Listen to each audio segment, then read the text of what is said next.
Need some spicy Time Spiral Remastered reprints, maybe some cool old border cards? Well, you can pre-order Time Spiral Remastered now from our sponsor Card Kingdom by heading over to cardkingdom.com. Hello everyone, it's Seth, probably better known as Saffron Olive, and it's time for another daily dose of Time Spiral Remastered spoilers, and we have reached week 2? I don't know. Day 3? I don't know how we're counting this spoiler season. It's kind of a weird one. It is Black Day, though, and we have, oh my goodness, probably the best cards we've seen from the set so far. We started off a bit slow. White was pretty meh, especially the rares and mythics. Blue was a bit better, but still not super exciting. Well, Wizards seems to have pulled out all the stops with the black cards, because we have some cards that are really sweet, really important, really expensive, which means we should probably jump right into it, start talking sweet new Time Spiral Remastered reprints. Starting with an old border card. I know we're going to have a whole section on old border cards lately, but I had to start with this one because I think that old border Lorwyn Art Thoughtseize, probably the single best card, single most important card, single most valuable card that we have seen in the set so far. So not only does it look amazing, like, this card, it looks like it was built to be put in the old border, but Thoughtseize is legitimately one of the best cards, the most played cards across formats. Like, seriously, just look at the most played card page on MTG Goldfish. Historic, Thoughtseize, third most played card, 30% of decks. If we go to Pioneer, Thoughtseize, where does it come in Pioneer? Number 2 in 40% of decks. What about Modern? How about Modern? Is it good there? It is the 4th most played overall card, 23% of decks. If we go back to Legacy, man, not quite as high, still in 28% of decks, 9th most played overall card. So Thoughtseize, it is a true staple across formats. The only place it doesn't really see play is formats where it's not legal, like Standard, for example, or a Commander where making one person discard typically isn't all that powerful in a multiplayer format. But as far as 1v1 formats, Thoughtseize is about as good as it gets. This is as constructed playable as a Magic the Gathering card can get.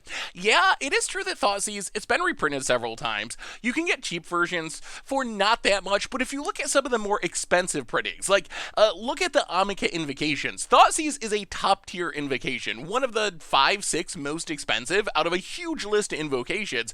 So we know that players are willing to pay for special versions of Thoughtseize, and just look at these two cards side by side. Like, you have this beautiful old border card with original art, then you have this gaudy I hate the invocations. I love a lot of the special cards Wizards have been printing, but I actually think invocations is like the literal bottom of the heap. Whatever the lowest tier of showcase style cards are, invocations are probably in that tier.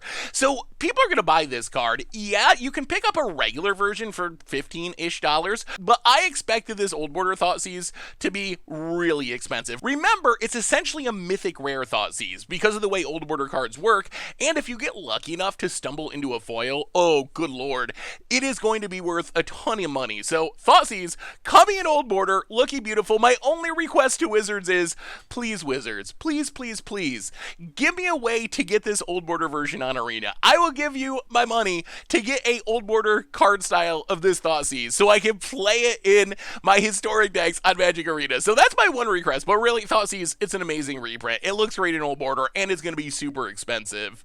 Speaking of super expensive, we got a nice regular set reprint in Damnation. So Damnation, I know some people are going to complain it isn't mythic, but Damnation is a card that Wizards has eventually finally started to reprint, and it's still always $40 to $50. It is just in such high demand that no matter how many times Wizards reprints it, it's still going to be expensive. This reprint in specific, I don't expect it to do a ton. Like, it's at Mythic, not going to be a ton of copies entering the market, so I don't think this is going to have a huge price impact, although it should have at least some over the short term. So maybe you can get a little discount, maybe get your copies for $30 or something instead of $40, $45. So it used to be that Damnation was kind of a meme, that it just never got reprinted for a long time. It came out on Planar Chaos, and then it did get reprinted for like 10 years, more than 10 years. Finally, Modern Master 2017 gave us one. We got a gaudy Omika Invocation version, version. We recently got a Secret Lair version, and despite this increasing number of reprintings, including a Secret Lair drop where you're guaranteed to get a Damnation for like $30 or whatever, it still manages to maintain a high price tag because Commander players need this card. If you look at the Commander format, it is one of the 15 most played black cards in the format, and it's the #2 overall sweeper behind Toxic Deluge. Toxic Deluge, #1 sweeper. Damnation, #2 black sweeper in the entire format, which means if you're building any black deck in the format, you're almost certainly going to want your Damnations. Like, yeah, Toxic Deluge is going to be there, but then you usually want more than one Wrath, which means there's a ton of demand for Damnation from Commander players. Also sees fringe play in formats like Modern or Legacy. So part of the problem is most decks that are wanting a Wrath end up being like blue-white control style decks, so they use the white Wrath, but there are some controlling decks that don't have as much access to white mana in the white Wrath. For example, Rack decks tend to be mono black for the most part. Those decks use Damnation sometimes as their sweeper. Fairies, Bitter Blossom control style decks, usually blue black. Damnation often shows up there. So there is a bit of demand from Modern and Legacy, but really, this is a great Commander reprint. Little disappointed that it's Mythic, but honestly, from Wizards' perspective, it makes sense. Like, Damnation is a card that I think they want to remain at least somewhat expensive. They don't want it to just suddenly be a $5 card. So putting it at Mythic in this set is a way that they can have a high value reprint, get some more supply out into the market, bring the price down a little bit, but also keep it from becoming super cheap so then they can reprint it again in a couple of years in a master set or another remastered set or in a Secret Lair drop. So Damnation, gonna be one of the Mythics you want to open most, both because Wraths are good and limited, and because it has a lot of value even though it's been reprinted a bunch of times. Next on our list, we got a couple of mid-tier rares, I guess I would say. Extirpate used to be a pretty legitimate card, but then Surgical Extraction came along, and now pretty much everyone plays Surgical Extraction if they want the Extirpate effect. It shows up in other colors, doesn't cost you mana if you don't want it to because of Phyrexian mana. So even though Split Second is an upside, there's very few decks that actually use Extirpate now because Surgical Extraction is the default. The one exception is some mill decks in Modern, and some mill decks, they actually want more than 4 Surgical Extractions, so even though Extirpate is generally worse than Surgical Extraction, it doing the exact same job, mill decks do take advantage of it, play it a little bit, which leaves it at like a $4 or $5 card, so not nearly as expensive as it was a long time ago, but, you know, not a bulk rare either. We also got Slaughter Pact, which is another card that isn't really all that expensive anymore, mostly because it doesn't really see that much play anymore. So 0 mana kill any non-black creature sounds really good, although you do gotta pay 3 on your next upkeep, so it ends up being a little bit more expensive. We got so many removal spells over the years, like Fatal Pushes and all these upgrades to the removal suite that Slaughter Pact, it used to see some play, now it really doesn't, with one big exception, which is decks that actually don't really have mana. Decks like Oops All Spells in a format like Legacy that get fizzled by certain creatures. If you're not familiar with Oops All Spells, it's a graveyard combo deck where you're milling your entire deck with Balustrade Spy or Undercity format and then putting a ton of stuff back into play to win the game. Well, if your opponent has like Containment Priest or if they have a Scavenging Ooze, something as simple as that can fizzle your combo. So Slaughter Pact shows up in decks like that, is essentially a sideboard answer to opposing hate cards, because yes, you're not going to have the mana most likely to actually pay for Slaughter Pact, but you can Slaughter Pact, kill the Containment Priest, and then hopefully just immediately win the game, so then you don't got to worry about paying on your next upkeep if your opponent's dead. So even though, again, it's not super expensive anymore, it still does see a bit of play, still $4 or $5 in a reasonable reprint at rare in Time Spiral Remastered. As for the rest of the main set rares, nothing super exciting. Mirari the Curse does have some interesting new art, but none of these cards are worth that much. Tombstalker was good at one point, but it's kind of been overshadowed by other Delve cards. Nosferatu, I actually didn't even remember was a Magic card. Nether Trader sometimes shows up the fringiest amounts in old decks, but doesn't typically see much play. So these are all kind of like bulk to like $1 or $2 rares, which, I mean, every set's got to have bulk rares, but they're not the rares you're hoping to crack in your pack, outside of maybe some potential unlimited. even though Black's got some bulk rares, the good news is it has an insane run of old border cards. Leyline of the Void, a true staple of older formats. Usually in the sideboard is Graveyard Hate, but still, it looks amazing in old border. I would not be surprised if that card's pretty valuable. Shows up in formats like Modern and Legacy and Vintage to hate on graveyard decks primarily. Decks like Dredge, playing Golgari Grave Troll, Storm decks use the graveyard, Reanimation decks also shuts down death triggers from some sacrifice decks using things like Blood Artist, which means it actually hits on quite a bit of stuff, and coming into play for free if it's in your opening hand makes it fast enough to hate on even the most devastatingly fast Reanimation decks or Dredge decks in various formats, and it's a card that kind of goes up and down in value. Like right now, Leyline doesn't see a ton of play in Modern, but if you go back a couple of years ago, when Hogak was around, this was actually a 4 of main deck card, and it's one of the most played cards in Legacy right now at the moment, so even though it's not always a sideboard staple, it is a card that is incredibly playable.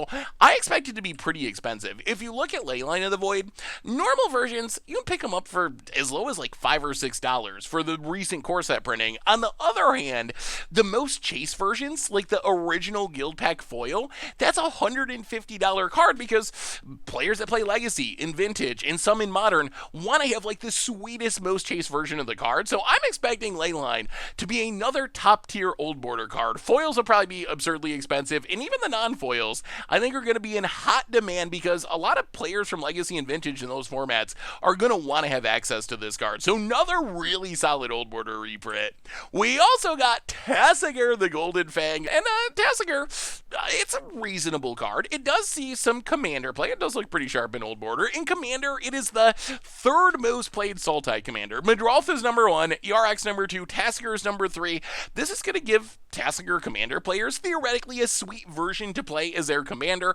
On the other hand, I'm expecting this to be a fairly low value old border card. If you look at other special printings of Tasigur, it was an Ultimate Masters box topper, and it is kind of in the lowest 20% value wise. If you look at the huge list of prices from the box toppers, Tasigur is pretty far down near the bottom, so I don't think this is going to be up with the Thoughtseizes and Leyline of the Voids of the world. And the reason is it doesn't really see competitive play. And the reason why it doesn't see competitive play is it's kind of a worse Gurmag Angler, as weird as that sounds. Like, I know Tasigur can draw cards and all this stuff, but most decks that want to just play a cheap delve threat go with Gurmag Angler because it's a little bit bigger, a little bit faster of a clock. The good news is Gurmag Angler also coming in old border in Time Spiral Remastered, and Gurmag Angler actually sees a lot of play in 60 card formats. It shows up in various Death Shadow decks in formats like Modern and Legacy. It shows up in Delver decks in formats like Modern and Legacy. It shows up in some blue-black kind of control style decks in Pauper. So there are a lot of decks in a lot of formats that are going to want Gurmag Angler. So even though it's just a random common, not really worth a bunch of money, the old border version looks really sweet and it is in demand. So another good option as an old border card coming in Time Spiral Remastered. We also got Commander Classic Sanguine Bond. So Sanguine Bond just makes it so whenever you gain life, target opponent loses that much life. You've probably seen this one before. This is a card that is kind of like the original Vito. Vito's got the same ability as Sanguine Bond, except on a 3-mana creature rather than an expensive 5-mana enchantment. The power of Sanguine Bond is it's usually a combo piece. If you can get it down to Sanguine Bond and an Exquisite Blood, anytime an opponent loses life or you gain life, you just kill everyone because they trigger each other back and forth, gain, drain, until the game actually ends, and it's this combo that makes Sanguine Bond show up in a lot of decks in Commander. In Commander, Sanguine Bond typically shows up in life gain decks, Oloro and Kemball, like Karlov, sometimes in like life switching life gain decks like Lisa. And the thing about Sanguine Bond is even though it's not necessary for those decks, it works well in those decks because you're going to be gaining life anyway, so you incidentally damage your opponent, and it doesn't take up that many card slots to just slot this combo in your deck. So that's the primary use of this card. Is you're playing a life gain deck, you kind of don't mind Sanguine Bond anyway, and you're like, I might as well just backdoor this Exquisite Blood Sanguine Bond combo to win the game, which I think means Commander players going to be buying their old border copies of Sanguine Bond. So not super expensive, been reprinted a bunch, but the old border version does look really sweet. Speaking of sweet old border cards, also got Zulaport Cutthroat, which sees quite a bit of play in Commander and a little bit in formats like Modern as well. In Modern, occasionally shows up in like Rally the Ancestor, Return to the Ranks, Aristocrat Sacrifice combo decks where you just like get back your whole graveyard, sack all your stuff, drain your opponent out of the game. Zulaport Cutthroat joins Blood Artist is one of the key payoffs for a deck like that, so it sees a little Modern play, but really its main home, Sacrifice Commander decks. If you're playing Korvold, Prosh, Slimefoot, anything with an Aristocrat Sacrifice type of game plan, then Zulaport Cutthroat is going to be one of the key cards in your deck. Yes, it's very similar to cards like Blood Artist, Cruel Celebrant, but if you're playing a 100-card singleton format, you want as many of those effects in your colors as possible if you're playing Sacrifice, so Zulaport Cutthroat almost always makes a cut in decks like that, which means players are going to want it, even though it's not a super expensive card. I feel like I keep saying this again and again, and that seems to be the theme of these old border cards. Yes, not all of them are super expensive, but almost every single one of them, and maybe every single one of them, is very playable in one or more formats. We also got Modern All-Star Dismember, not only with the old border, but old border with new art. In Dismember, it sees a ton of play. So the new art, looking pretty sweet. I do like the new art quite a bit. Why does Dismember see so much play? The reason is, it's kind of a colorless card. Because you can pay 2 Phyrexian black mana rather than 2 real black mana, it's a card that shows up as a removal spell in decks that don't usually have removal. So if you're playing Eldrazi Tron, a colorless deck, or maybe traditional Tron, which is usually mono green, Dismember gives you a way to kill a creature. Sure, you're going to have to take 4 damage or spend 4 life, but it's still worth it because you normally don't have good removal. Also shows up in like Merfolk because they don't get real removal. Infect decks that are blue-green don't have removal options. So Dismember actually shows up across archetypes because of its Phyrexian mana cost. Also, the other place it sees play is Death Shadow decks, where in Death Shadow, you're playing Dismember because losing life is actually an upside because it's growing your Death Shadows, growing your Scourge of the Skyclaves. So Dismember, it just sees a lot of play. One of the better removal spells in Modern, shows up in a bunch of archetypes, and the new art is looking super sweet in the old border. We also got Shriekmaw, which is mostly a commander card at this point. Shriekmaw, blowing up a non-artifact, non-black creature when it comes into play, maybe evoking, doesn't really see play in 60-card formats too much, maybe sometimes in like Living End in Modern, weird fridge scenarios, but mostly it shows up in a bunch of commander decks. It shows up in Panharmonicon-style Yarok commander decks, shows up in Graveyard Reanimation-style commander decks like Marin or Chainer, also Elementals. It is an Elemental, so if you're playing like 5-color Elementals, very good there as well. So Shriekmaw, yeah, another solid reprint. Not an expensive card, been reprinted a million times, but it is a playable card in Commander. Finally, a couple other old border cards. Crystal Shard, not sure why it showed up today. I guess someone probably forgot to spoil their card a couple of days ago and it was Blue Day. Does see a tiny bit of play in Commander, but honestly not very much. And then Harvester of Souls, pretty bulky. Again, sees a bit of Commander play, but not really a true staple, I don't think, in Commander. So I would consider these to be 2 of the weakest old border cards we've seen so far. Yeah, they do have applications in Commander in specific, but unlike a lot of the cards, which are seen play across formats, or staples in various formats, these are probably the old border cards that I will be least excited to open. Although, I mean, Crystal Shard, good in Panharmonicon commander decks. Harvester of Souls does draw cards, so I'm not going to complain, but still, definitely nowhere near the Thoughtseize or even Ponder level of old border stuff. Finally, as far as lower rarity stuff from the main set, Street Wraith, returning with new art, sees play a lot in Death Shadow style decks, so even though it's been reprinted a few times, always worth a couple of bucks. So one of the uncommons you're going to want to set aside when you're opening your Time Spiral Remastered packs. A bunch more blue stuff that, again, I'm not sure why it's coming out today rather than a couple days ago, but Reality Acid, it's a cool card. None of it very valuable, though. Some random uncommons, Dread Return, stapled back to Legacy, but banned in other formats where it's too good to reanimate something by sacking creatures.